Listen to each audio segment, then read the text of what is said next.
Para ninguém dizer que não teve acesso a isso, e pode reproduzir de montão. As TVs estão ensinando abobrinha para o povo. O senhor tem algum documento para dizer que tem liderança evangélica envolvida com maçonaria? Sim, sim. No dia 18 de outubro, entreguei para os irmãos copiarem. Aí ele cita o nome de todas as lideranças evangélicas na maçonaria. Para mim, eu falei, mas por que você não foi abrir com o Bispo Macedo? Por que você não foi abrir com o Caio Fábio? Com o Fanini, com o Fausto Aguiar de Vasconcelos? Por que você não foi abrir com o Silas Malafaia, com o Guilhermino Cunha, com o José Wellington Bezerra, o presidente das Assembleias de Deus? Pedrosa, todos esses homens estão lá na maçonaria comigo. Ameaçado de morte, não foi pelo beira-mar, não. Ameaçado de morte por pastores.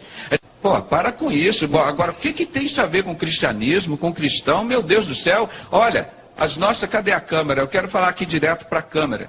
As nossas lideranças evangélicas, o povo evangélico está sabendo quem está lá dentro. Vocês vão se pronunciar logo. Vocês sabem que está escrito lá para vocês. Ó, Senhor, eu fundei a religião. Eu expulsei demônio, eu curei enfermo. Deus vai dizer para vocês, olha, apartai-vos de mim, maldito, para o fogo eterno preparado para o diabo e seus anjos. Vocês sabem que os bodes serão colocados à esquerda. Eles vão ser jogados no inferno. Não tem, a palavra de Deus é clara. Não vem com conversa fiada, dizer que não sabe, que lá o diabo se transfigura em figura de pessoas. Se você trouxer um satanista aqui entrevistar, ele vai dizer que o diabo dá dinheiro para ele, que curou ele de diversas doenças. Por quê? Isso é poder oculto. Nós estamos discutindo, isso existe. O anticristo, ele vai morrer e vai ressuscitar. Isso é impunidade, isso é injustiça. Olha aqui do lado o convite da Ku Klux Klan para uma noite evangelística. Forças ocultas vinham atuando, meu irmão. Isso aqui é um cartaz antiguíssimo que eu achei no museu da Ku Klux Klan. Olha aqui, em inglês. Grande encontro da Ku Klux Klan. Nessa terça-feira à noite.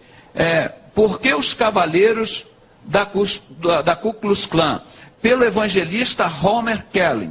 Entusiasta, comunidade, cantores, comunidade, dos livros evangélicos, bonitos números musicais. O Ku Klux Klan patrocinando o evangelho, meu irmão, matando os negros, fazendo tudo isso. É a mesma coisa que a maçonaria faz hoje. Faz tudo o que Hitler faz. É o mesmo sentimento do anticristo. Se você quiser saber, conhecer um pouco mais do anticristo, você estuda a vida do Hitler.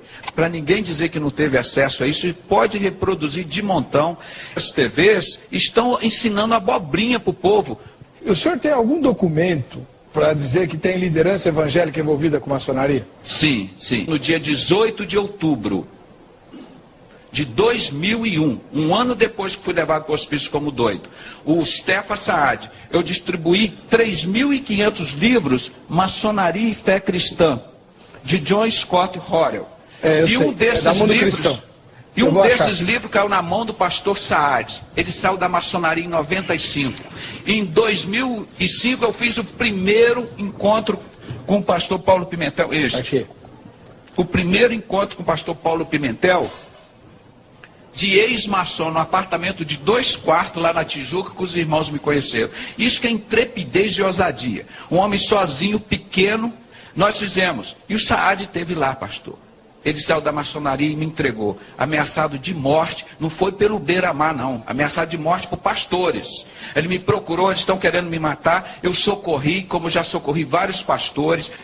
Aí, o Stefan Saad sentou no sofá assim, grava que eu vou falar agora, 42 minutos. Ele faz uma oração, está aqui, está distribuído, entreguei para os irmãos copiarem. Aí ele cita o nome de todas as lideranças evangélicas na maçonaria. Para mim, eu falei, mas por que você não foi abrir com o Bispo Macedo? Por que você não foi abrir com o Caio Fábio, com o Fanini, com o Fausto Aguiar de Vasconcelos? Por que você não foi abrir com o Silas Malafaia, com o Guilhermino Cunha, com o José Wellington Bezerra, o presidente das Assembleias de Deus? Pedrosa, todos esses homens estão lá na maçonaria comigo. Porque Deus mandou um homem lá na minha casa, entregou, num vídeo que eu gravei em desespero, o cara ameaçado de morte, 42 minutos, ele me deu a lista das lideranças evangélicas envolvidas com o satanismo da maçonaria. O diabo faz isso, ele te dá toda a autoridade, depois puxa o seu tapete. É um poder que não tem na Constituição brasileira, não permite essas entidades funcionarem. E muito menos na Bíblia. Se em João 18, 20,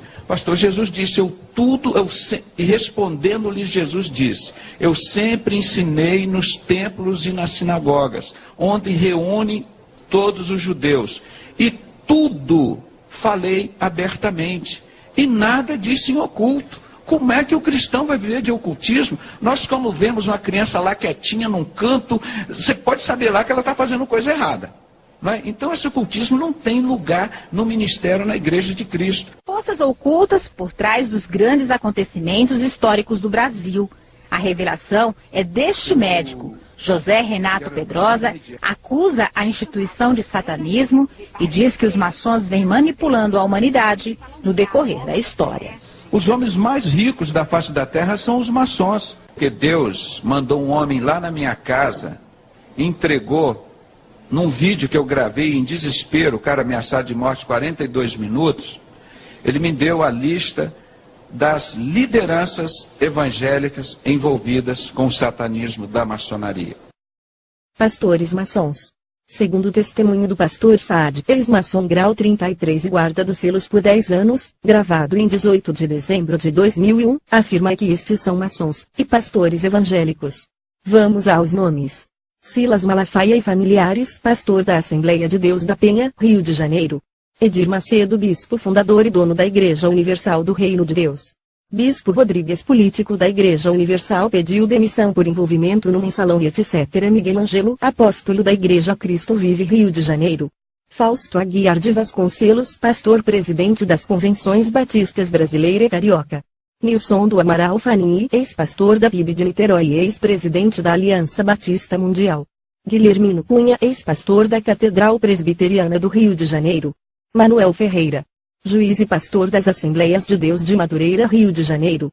Abner, pastor da Assembleia de Deus de Madureira. Túlio Barros, pastor da Assembleia de Deus de São Cristóvão. José Wellington Bezerra da Costa, pastor presidente das Convenções Gerais das Assembleias de Deus. Caio Fábio, ex-pastor da Igreja Presbiteriana, Rio de Janeiro. Nemuel Kessler, pastor da Assembleia de Deus, Rio de Janeiro. Paulo César Brito, pastor fundador da Maranata do Rio de Janeiro. Francisco Silva, político e dono da Rádio do Garotinho Rádio Melodia, Rio de Janeiro. Isaías de Souza Maciel, pastor dono da Rádio Boas Novas, Rio de Janeiro. Harold de Oliveira, político e dono da Rádio El Sadai, MK, publicita pai da Marina. Alberto Brizola, político e radialista, ex-marido da Marina de Oliveira, Rio de Janeiro. É estranho, pois todos citados na listagem, são grandes líderes evangélicos, que divulgam o Evangelho de Cristo e ajudam na obra de Deus e salvam muitas almas. Alguns possuem programas na mídia ajudando a divulgação do Evangelho de Jesus Cristo. O que realmente deve ser preocupante a todos nós é a qualidade de vida e poder que esses falsos líderes têm apresentado e levado as pessoas a experimentarem no momento em que supostamente aceitam a Jesus como seu Salvador. Esses irmãos usurpam uma falsa liderança e se estabelecem líderes do povo Laodiceia. Vejam só comigo o que pode estar acontecendo. 40.000 pastores além de seus auxiliares, como presbíteros, evangelistas, diáconos, entre outros, estão manifestando quando oram pelos irmãos e pessoas necessitadas do Senhor e sua salvação, ou então quando dizem às pessoas irmãos que recebam o Espírito Santo de Deus e falem em línguas estranhas e profetizem. Raciocinem comigo como essas misturas com espíritos malignos entre cristãos estão trazendo milhares e milhares de experiências malignas para os ajuntamentos cristãos, ao invés de estarem recebendo o Espírito Santo, estão compartilhando entre si com espíritos enganadores e manifestações que imitam as coisas de Deus, que não é difícil de ver, pois estão produzindo vazios e falta de mudanças no caráter do homem, estão blasfemando contra o Senhor Jesus. Quebraram o governo do Espírito pelo governo do homem. Imagine você ser o dono da casa e não poder entrar em sua própria casa, ficar literalmente fora. Veja o que uma aparente simples aliança pode fazer. Você pode me perguntar, mas a salvação não é individual? E o cuidado do Senhor também não é individual? Digo que tem razão. A salvação nos é apresentada mediante ao Espírito Santo, nos convencendo do pecado, da justiça e do juízo. Mas as multidões estão recebendo mensagens levadas por espíritos malignos que não procedem do Senhor, ou seja, não são levadas a reconhecerem seus pecados, e nem experimentarem o novo nascimento, e com isso não têm suas vidas transformadas pelo Senhor, mas viram crentes nominais, ímpios religiosos que não se converteram e nem receberam Jesus como Senhor de suas vidas, apenas propostas de receberem mudanças, cura interior e benefícios financeiros.